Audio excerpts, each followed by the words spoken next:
Hello friends, I am Dr. Shilpa Naik and welcome to Urban Oasis. September महिना हा सर्व भारतामध्ये big butterfly month म्हणून साजरा केला जातो. सप्टेंबरपासून फुलपाखरांची ॲक्टिव्हिटी खूप वाढते. सगळीकडे हिरवळ झालेली असते. पोस्ट मॉन्सून असतो. रिट्रीटिंग मॉन्सूनला सुरुवात होते. हिरवळ असते, शिवाय भरपूर फुलं असतात.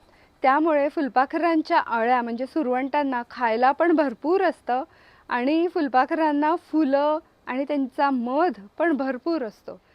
बागेमध्ये फुलपाखरं बघितली की मन अगदी प्रसन्न होतं आणि दैवी सौंदर्याचा एक आनंद मिळतो आपल्याला. फुलपाखरं ही हेल्दी गार्डनचे इंडिकेटर असतात.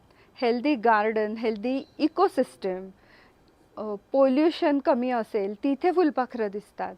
फुलपाखरं ही खूप सेन्सिटिव्ह असतात. सर्व भारतामध्ये महाराष्ट्र हे पहिलं राज्य होतं की ज्यांनी आपलं स्टेट बटरफ्लाय राज्याचं फुलपाखरू डिक्लेअर केलं 2015 मध्ये. ते फुलपाखरू आहे ब्लू मॉर्मॉन जातीचं. आणि पारपोली हे गाव जे सिंधुदुर्ग जिल्ह्यामध्ये आंबोलीच्या पायथ्याशी आहे, हे पारपोली फुलपाखरांचं गाव म्हणून 2015 मध्ये डिक्लेअर झालं. भारतामध्ये 1501 जातींची फुलपाखरं आढळतात अशी नोंद आहे.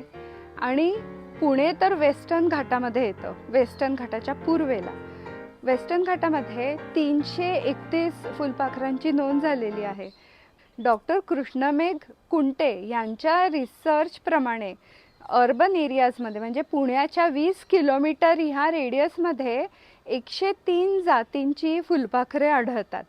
त्यामुळे पुण्यामध्ये आपल्याला टेरेसवर किंवा आपल्या घरच्या खाली गार्डनमध्ये बटरफ्लाय गार्डन सेटअप करायला खूप स्कोप आहे. आणि हा अर्बन एरियातला रिसर्च पुण्यापुरताच मला आढळला.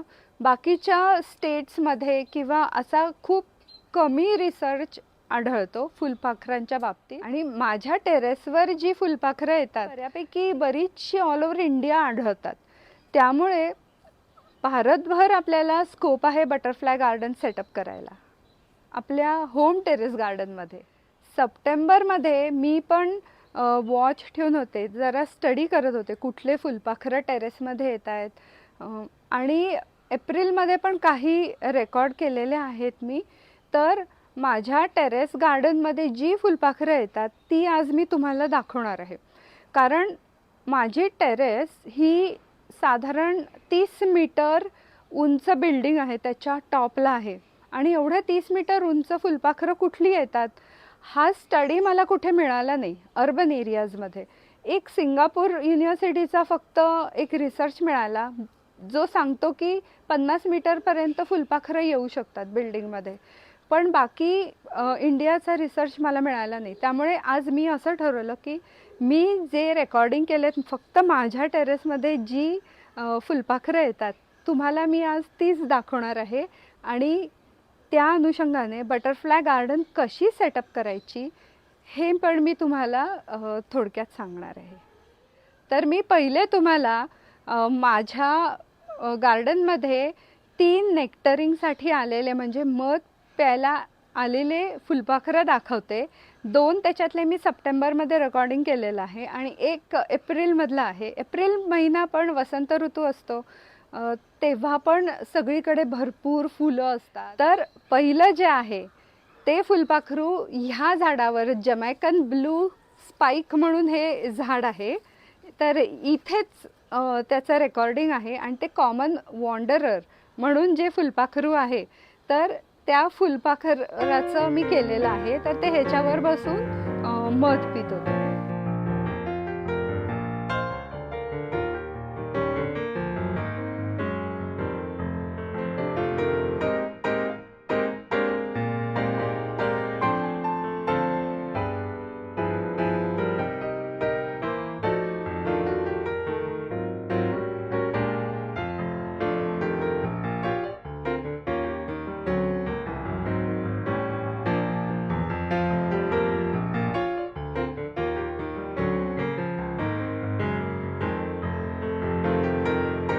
दुसरं जे रेकॉर्ड केलं होतं ते आहे असेल्पियास कुरासाविका. ह्या झाड हे हळदी कुंकूचं जे झाड आहे त्याच्यावर जो कॉमन इमिग्रंट आहे त्याचं तो मध पिताना ह्याच्यावरचं रेकॉर्डिंग मला मिळालं. ही फुलपाखरं मी जेव्हा रेकॉर्ड करत होते तेव्हा अजिबात घाबरत नव्हती.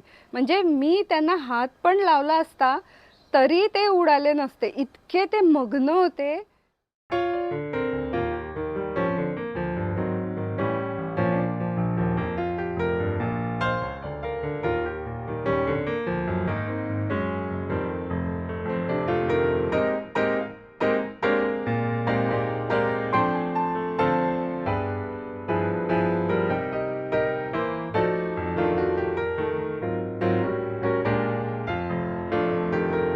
आणि तिसरं रेकॉर्डिंग मी कॉमन इव्हनिंग ब्राऊन जे बटरफ्लाय आहे त्याचं केलेलं आहे रांजई म्हणजे क्लेमॅटिस हेनाई ह्या वेलीवर.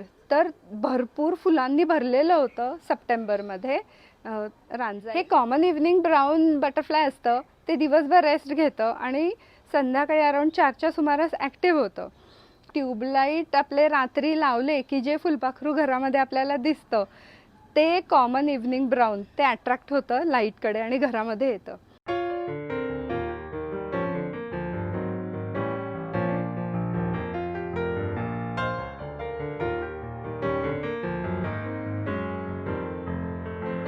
आता आपण प्रथम फुलपाखरांची बेसिक माहिती मी सांगते थोडीफार, जी आपल्याला खूप महत्त्वाची आहे, ती जी माहिती पाहिजेत. नंतर काही टिप्स बटरफ्लाय गार्डन आपण आपल्या टेरेसमध्ये आपल्या होम गार्डनमध्ये कशी सेटअप करू शकतो.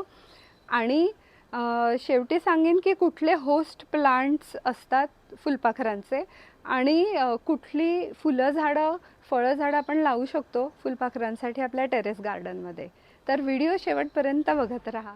फुलपाखरं ही किडे असतात बेसिकली, म्हणजे त्यांचा क्लास इन्सेक्टा आणि त्यांचं कुळ असतं लेपिडोप्टेरा म्हणजे ऑर्डर लेपिडोप्टेरा. तर ह्या लेपिडोप्टेरामध्ये मॉथ्स आणि बटरफ्लाईज येतात. महत्त्वाचा डिफरन्स दोन्हीमध्ये करायचा झाला तर मेजॉरिटी मॉथ्स हे रात्री ॲक्टिव्ह असतात आणि बटरफ्लाईज फुलपाखरं हे दिवसा ॲक्टिव्ह असतात. म्हणजे साधारण 11 ते 5पर्यंत ते जास्ती ॲक्टिव्ह असतात. तुम्हाला सर्वांना माहीतच असेल, आपण लहानपणी चित्र काढायचो फुलपाखराचे. तर फुलपाखराला 2 अँटेना असतात, एक प्रोबोसिस असतं. ते प्रोबोसिस जे असतं ते मध प्यायला प्रोबोसिस वापरतात. तुम्ही आधीच्या व्हिडिओजमध्ये बघितलं असेल तर ते प्रोबोसिस ते मध प्यायला कसं वापरलेलं आहे ते तुम्ही बघू शकता. त्याच्यामध्ये 2 डोळे असतात. हे डोळे त्यांचे खूप जास्ती त्यांना दिसू शकतं आपल्या डोळ्यांपेक्षा. आपल्याला 2 लेन्सेस असतात तर फुलपाखरांना हजारो लेन्सेस असतात आणि ते खूप सेन्सिटिव्ह असतात. त्यांना अल्ट्राव्हायोलेट लाईट पण ते कलर्स दिसू शकतात. आणि फुलपाखरं अट्रॅक्ट होतात ऑरेंज, रेड, येलो आणि इवन पर्पल कलर्सकडे. फुलपाखरांना 4 पंख असतात आणि 6 पाय असतात. तर हे जे पाय असतात 6, त्याच्यातले पुढचे 2 पाय हे पण सेन्सरी ऑर्गन असतात त्यांचे, अलॉंग विथ अँटेना 2. ते सेन्स करू शकतात, पाणी सेन्स करू शकतात, फुलं सेन्स करू शकतात. आणि हे जे पाय असतात पुढचे 2 ते होस्ट प्लांट म्हणजे जिथे त्यांना अंडी घालायची आहेत ते प्लांट्स पण ते सेन्स करू शकतात. फुलपाखरं मध तर पितातच, पण काही फुलपाखरं मध न पिता त्यांना सडकी फळं लागतात.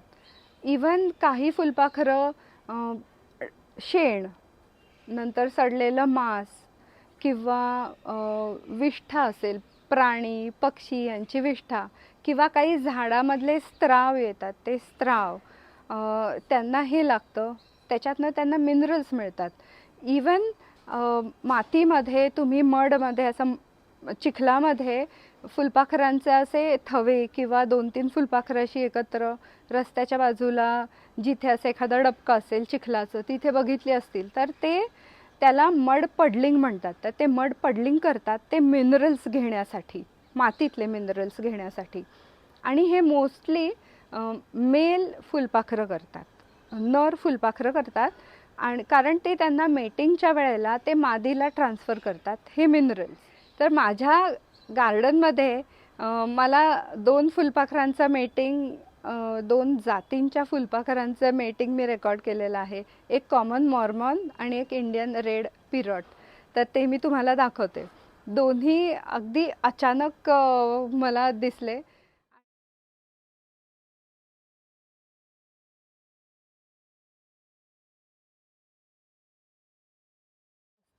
आणि नंतर मादी असते ती होस्ट प्लांटवर अंडी देते. तर ही अंडी अगदी मोहरीच्या दाण्या एवढी छोटी असतात. युजली पानाच्या खाली किंवा वर देते. इंडियन रेड पिरॉटचं मी कमला नेहरू पार्कमध्ये आमच्या नेहा जोशी ज्या फ्रेंड आहेत, एन्व्हायरमेंटलिस्ट आहेत, त्यांच्याबरोबर आम्ही गेलो होतो. तेव्हा त्यांनी आम्हाला तिथे दाखवलं रेड पिरॉटचं कॅटरपिलर कसं त्या पानफुटीच्या पानाच्या आत ते होतं. तर इंडियन रेड पिरॉटचं होस्ट प्लांट आहे पानफुटीचं झाड ब्रायोफिलम, आणि त्याच्या पानाच्या आतमध्ये ते कॅटरपिलर सुरवंट जातो आणि ते पान आतून तो खात जातो प्लांट सेल्स. आणि ते तुम्हाला ड्रॉपिंग्स त्या कॅटरपिलरचे ते काळे काळे आहेत किंवा विष्ठा ती दिसत असेल तर त्याच्या पानाच्या त्या पापुद्र्यामधच्या आत कॅटरपिलर असतं. हे जे कॅटरपिलर किंवा सुरवंट असतो फुलपाखराचा, तो पूर्ण आयुष्याचं न्यूट्रिशन आत्ताच खाऊन घेतं. ते इतकं खादाड असतं. 3दा त्याचं स्किनवरचं मोल्ट होतं, निघून जातं वरचं अस्तर, आणि असं एक 10-15 दिवसांनी मग त्याचं प्युपा होतं. प्युपा तुम्ही बघितलं असेल असं लटकलेलं, आणि प्युपातनं मग नंतर सुंदर फुलपाखरू असं दुमडलेल्या पंखाचं मग ते उघडून बाहेर येतं. तो सगळा अद्भुत चमत्कार तुम्हाला खूप अशा फिल्म्स बघायला मिळतात. ही फुलपाखराची लाईफ सायकल म्हणजे खरोखरच एक अद्भुत निसर्गाचा चमत्कारच म्हणता येईल. तो तुम्ही नक्कीच अनुभवायला पाहिजे, आणि तो तुम्ही तुमच्या टेरेस गार्डनमध्ये पण तुम्हाला अनुभवता येतो. तर हे जे फुलपाखरू आलेलं असतं हे ॲडल्ट फुलपाखरू, तर ह्याचा पुढे आयुष्य 2 आठवड्यांचं 2-3 आठवड्यांचं असतं फक्त ॲव्हरेज धरलं तर. युरोपमध्ये काही फुलपाखरं आहेत त्यांचं 1 वर्ष पण असतं, पण ॲव्हरेज सगळ्या फुलपाखरांचं बघितलं तर 2-3 आठवड्यांचंच असतं. फुलपाखरं स्थलांतर करतात, मायग्रेशन करतात. तुम्हाला US मध्ये मोनार्क बटरफ्लाय आहे, त्याचं खूप अभ्यास झाला आहे, त्याच्यावर खूप रिसर्च झाला आहे आणि चालूच आहे अजून खूप. तर तुम्ही तो बघू शकता. त्या फुलपाखरांना टॅगिंग कसं करतात हे सर्व अवेलेबल आहे ऑनलाईन, तुम्ही बघू शकता. तर हजारो फुलपाखरं कितीतरी मैल असे मायग्रेट होतात, पण त्यांचं आयुष्य कमी असल्यामुळे जी बटरफ्लाईज मायग्रेट होतात त्यांचं नेक्स्ट जनरेशन परत त्याच जागी कसं येतं हे पण कोडं अजून सोडवत आहेत रिसर्चर्स. परागीभवनामध्ये पण पॉलिनेशनमध्ये पण फुलपाखरं महत्त्वाची भूमिका बजावतात. They are an important part of food chain. मी भाज्या लावते माझ्या इथे. सध्या मधमाशा जरा कमी दिसतात, एप्रिल-मेमध्ये खूप असतात, आणि तिथे सगळीकडे पोळी पण होतात मधमाशांची. ती काढायला लागतात कधी कधी, इतका लोक ओरडतात, त्यांना त्रास होतो. पण आत्ता मधमाशा मला कमी दिसत आहेत माझ्या टेरेस गार्डनमध्ये, आणि पण माझ्याकडे बाकीचे पॉलिनेटर्स खूप असतात, बटरफ्लाईज पण. आणि माझ्याकडे लहान मोठे अजून पण खूप ह्याच्या व्यतिरिक्त फुलपाखरं येतात. पण काय होतं की काही ते खूप लहान असतात आणि ती खूप फास्ट उडतात. परवाच एक खूप ऑरेंज ब्लॅक कलरचं मोठं फुलपाखरू आलं, पण ते असं वरखाली उडत उडत खूप जोरात गेलं बाहेर. त्यामुळे बऱ्याच वेळा मला रेकॉर्ड करता येत नाही, शूट करता येत नाही. त्यामुळे असे दिवसभर बरेच फुलपाखरं व्हिजिट करत असतात गार्डन. ऑर्गॅनिक गार्डनिंग करते पूर्णपणे, थोडं पण केमिकल वापरत नाही. त्यामुळे एक मिनी इकोसिस्टमच इथे तयार झाली आहे. आपण आता एक काकडी बघू आलेली. मी एक गावरान काकडी लावली होती, बऱ्याच काढल्या आहेत काकड्या, मोठ्या मोठ्या आहेत. ती बघू, आणि बटरफ्लाय गार्डन कशी सेटअप करायची ह्याबद्दल मी तुम्हाला सांगते.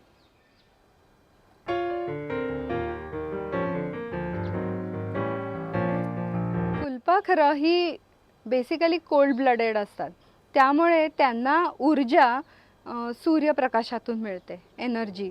सकाळी ते सन बास्किंग करतात, उन्हामध्ये पंख पसरून काही काही बसलेले असतात, तेव्हा ते ऊर्जा घेतात, एनर्जी घेतात सूर्याची, आणि मगच त्यांना उडायची एनर्जी मिळते. सनबास्किंग करताना मला सकाळच्या वेळी बऱ्याच वेळा फुलपाखरं दिसतात. रेड पिअरॉट, कॉमन क्रो आता परवाच मी रेकॉर्ड केले. आणि सनबास्किंग झाल्यावर जास्ती हीट झाली तर ते मग शेडला बसतात. तर हायपोलिम्नस मिसिपस म्हणजे डॅनाइड एगफ्लाय चा मी रेकॉर्ड केलं, तर तो शेडमध्ये बास्केटवर बसला होता, बराच वेळ बसला होता. त्यामुळे गार्डनमध्ये जेव्हा आपण बटरफ्लाय गार्डन सेटअप करतो तर त्यांना ओपन एरियाज पण लागतात. अशा ओपन एरियाज जिथे शॉर्ट बुशेस असतात, हाईटनी कमी आणि त्यांना स्प्रेड असलेले, म्हणजे बेझिलचा स्प्रेड खूप सुंदर आहे, तर त्यांना असं स्प्रेड असलेलं बुशी ग्रोथ आवडते बसायला. आणि नंतर शेडसाठी अशी उंच झाडं असतील ना ती म्हणून दोन्ही प्रकारची झाडं तुमच्या गार्डनमध्ये पाहिजेत. आता एस्थेटिक्ससाठी नीट अँड टायडी असा लुक लोक देतात त्यांच्या गार्डनला, ओळीने अशी अरेंज केलेली असतात, कटिंग केलेली असतात. तर सध्या अशी कन्सेप्ट रिवाइल्डिंगची कन्सेप्ट आली आहे, म्हणजे थोडासा असा तुम्ही कोपरा एक असा वाईल्ड ग्रोथसाठी, वाईल्ड प्लांटसाठी ठेवू शकता. फक्त एक्झॉटिक प्लांट्स एका बाजूला ठेवले तर एक कोपरा वाईल्ड प्लांटसाठी ठेवायचा. फुलपाखरांना काय आहे की गुलाब, मोगरा जे आपल्याला आवडतात ती अशी काही फारशी आवडत नाहीत झाडं. त्यांना आवडतात ती वाईल्ड उगवणारी लँटना, कॉस्मॉस अशी, किंवा हळदी कुंकूचं झाड, हे पण एक वाईल्ड वीडसारखं वाढतं. तर अशी झाडं फुलपाखरांना आवडतात.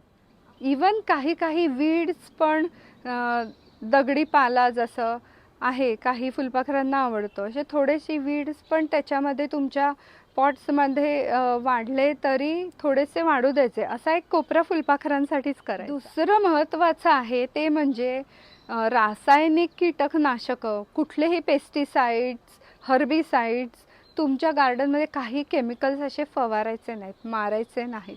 त्यामुळे काय होतं, सगळंच मरून जातं, सगळे जीव मरून जातात कुठले पण. त्यामुळे better to opt for organic गार्डनिंगच, that is the best sustainable way of gardening.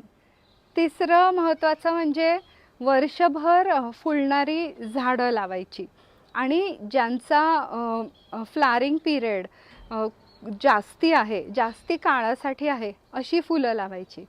शिवाय तुम्ही पाहिलं आता ही हळदी कुंकूची फुलं ही छोटी फुलं असतात, तर लहान फुलपाखरं जी असतात त्यांचं प्रोबोसिस पण लहान असतं, त्यामुळे त्यांना ही सोपं जातं ह्याच्यातलं मध प्यायला. काही फुलपाखरं जरा मोठी असतात, त्यांना मग मोठं प्रोबोसिस असतं, तर लांब ट्यूब असलेली फुलं ही त्यांना सुटेबल असतात. त्यामुळे लहान फुलं असलेली झाडं, मोठी फुलं असलेली, वेगवेगळ्या आकाराची फुलं असलेली झाडं लावायची. आणि एस्पेशली फुलपाखरांना क्लस्टर्समध्ये जी, गुच्छामध्ये जी फुलं येतात, आपण पाहिलं जमैकन ब्लू स्पाइक गुच्छामध्ये येतात, किंवा रांजाई आहे, अशी क्लस्टरमध्ये येणारी फुलं त्यांना आवडतात. म्हणजे एकाच ठिकाणी त्यांना भरपूर मध मिळतो. कण्हेरीसारखी फुलं, कण्हेरी तर होस्ट प्लांट आहे काही बटरफ्लाईजचं, तर कण्हेरी 12ही महिने फुललेली असते. त्यामुळे ही जी सगळी फुलं आहेत, झाडं आहेत, ही 12ही महिने फुलं देणारी आहेत, त्यामुळे ती तुमच्या बागेत पाहिजेच. काही झाडांशी फुलपाखरांचं असं वेगळं स्पेशल नातं असतं, रिलेशनशिप असते, आणि त्या झाडांवरच फुलपाखरं अंडी घालतात. म्हणजे त्या स्पीसीजची फुलपाखरं त्याच झाडांवर अंडी घालतात. रिसर्च, ऑब्झर्वेशन मध्ये ह्याची खूप नोंद झालेली आहे की कुठली झाडं, कुठले फुलपाखरू प्रेफर करतात अंडी घालायला. कारण पुढे ते सुरवंट त्यांचे असतात, आळ्यांसाठी ते त्यांचं फूड असतं. त्यामुळे ती झाडं स्पेशल असतात. या झाडांना लार्वल होस्ट प्लांट्स म्हणतात. आणि ही लार्वल होस्ट प्लांट्स प्रत्येक फुलपाखराच्या स्पीसीजशी स्पेसिफिक असतात. म्हणजे नेक्टरिंग प्लांट्स जी असतात ती मधासाठी फुलपाखरं त्याच्यावर येतात आणि लार्वल होस्ट प्लांट्स असतात ती अंडी घालण्यासाठी फुलपाखरं वापरतात. तर अशी आपण नेक्टरिंग प्लांट्स मी सांगते तुम्हाला कुठली प्रेफर करतात फुलपाखरं, आणि होस्ट प्लांट्स कुठली फुलपाखरं काय प्रेफर करतात. माझ्याकडे जी फुलपाखरं आलेली आहेत त्यांचं मी सांगते तुम्हाला की त्यांचे होस्ट प्लांट्स कुठले आहेत, आणि नेक्टरिंग प्लांट्सची पण लिस्ट देते. म्हणजे हे नेक्टरिंग प्लांट्स तुम्ही तुमच्या गार्डनमध्ये अगदी लावू शकता. फुलपाखरं तुम्हाला इन्व्हाइट करायची असतील तर नेक्टरिंग प्लांट मस्ट.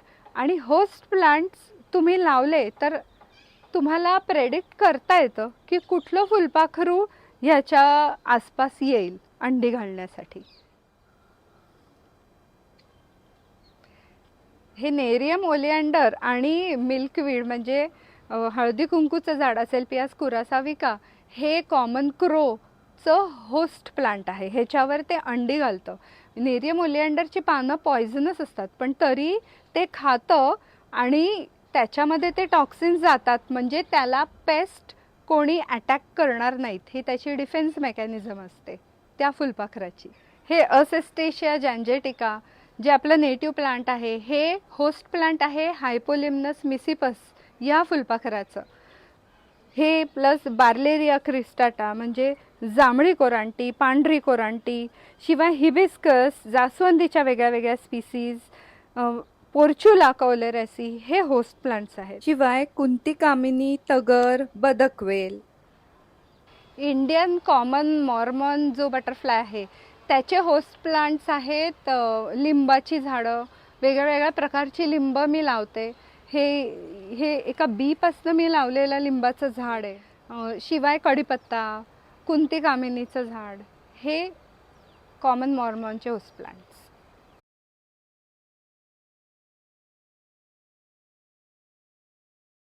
फळं झाडं म्हणजे आंबा, सीताफळ, ही बेलाचं पण झाड, ही पाहिजेत बटरफ्लायजना अट्रॅक्ट करायला तुमच्या बागेमध्ये.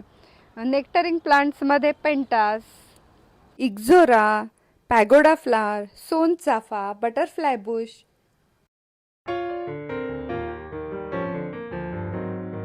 तर अशी ही रंगीबेरंगी फुलपाखरांची सुंदर दुनिया. काही दिवसांचेच हे पाहुणे असतात. यांचे सुरवंट फक्त खूप खादाड असतात. सर्व पानं कळ्या सगळं फस्त करतात. पण ते त्यांना करू द्यावं, कारण शहरीकरणामुळे आणि वाढत्या शहरीकरणामुळे त्यांचा अधिवास हॅबिटॅट नष्ट होत चाललेला आहे आणि आपणच त्यांचा हॅबिटॅट नष्ट करत आहोत. ही फुलपाखरे म्हणजे आपल्या देशाचे एक हेरिटेज आहेत. कारण वेस्टर्न घाट्स ची बायोडायव्हर्सिटी हे आपलं हेरिटेज असेल तर फुलपाखरं पण त्याचाच एक भाग आहे. आपण पण ह्या पाहुण्यांच्या पाहुणचारासाठी छोटीशी बटरफ्लाय गार्डन आपल्या टेरेसेसमध्ये घरामध्ये करू शकतो. करून तर बघा. तर तुम्हाला हा व्हिडिओ आवडला असेल तर नक्की रिस्पॉन्ड करा. कमेंट बॉक्समध्ये कमेंट करा, म्हणजे मला समजतं की तुम्हाला व्हिडिओज आवडतायत का नाही, कुठल्या प्रकारचे अजून व्हिडिओज तुम्हाला आवडतील. So subscribe, like and comment on my channel. See you soon.